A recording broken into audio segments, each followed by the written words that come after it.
บ่น้ออายหักคนมีเงินหลายอายมีสุขพอ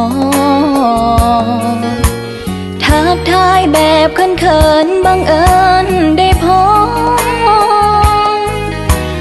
มีความสุขอยู่บ่น้องขอถามแน่บ่มีความสุขเลยเด้อน้องลาทุกเวลาห่วงหาแต่เจ้าเอาแท้จงซอกหาทางออกและบอกทางแก้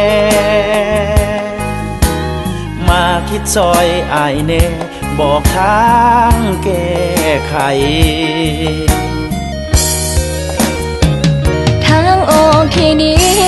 มันก็คือวิธีปล่อยวางพอเว้าดังๆวางบ่ได้คิดฮอดเจ้าหลายสิบขาหน้ามันยังสู่ขาหลังบ่ได้ไอ้มีเมียแล้วสิให้น้องเฮ็ดแนวใดเป็นเมียน้อยก็เป็นบ่ได้มันผิดเหตุของประเพณีเว้าสำนีก็พอน้อแฟนเก่าหลายคนแนมเบิ่งเฮาแล้วมันบ่ดีย่านเขาคิดเลียงลัดว่านัดกันอีหลีแต่ความจริงมื้อนี้พบกันด้วยความบังเอิญก่อนจากขอย่องเขินย่องอีหยังน้อว่าสู้เพิ่นคนเก่าบ่ได้ดอกนาโอ้ยจังแม่นปากหวานแท้น้อ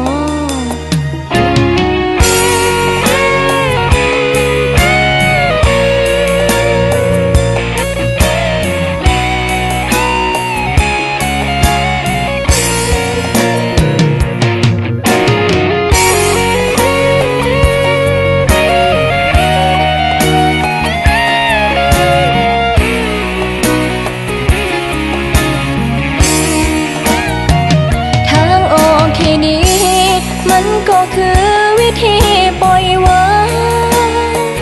พอเว้าดังๆวางบ่ได้คิดฮอดเจ้าหลายสิบขาหน้ามันยังสู่ขาหลังบ่ได้ไอ้มีเมียแล้วสิให้น้องเฮ็ดแนวใดเป็นเมียน้อยก็เป็นบ่ได้มันผิดเหตุของประเพณีเว้าสำนีก็พอน้อแฟนเก่าหลายคนแนมเบิ่งเฮาแล้วมันบ่ดีย่านเขาคิดเลียงลัดว่านัดกันอีหลีแต่ความจริงมื้อนี้พบกันด้วยความบังเอิญก่อนจากขอย่องเขินย่องอีหยังน้อว่าสู้เพิ่นคนเก่าบ่ได้ดอกนาโอ้ยจังแม่นปากหวานแท้น้อ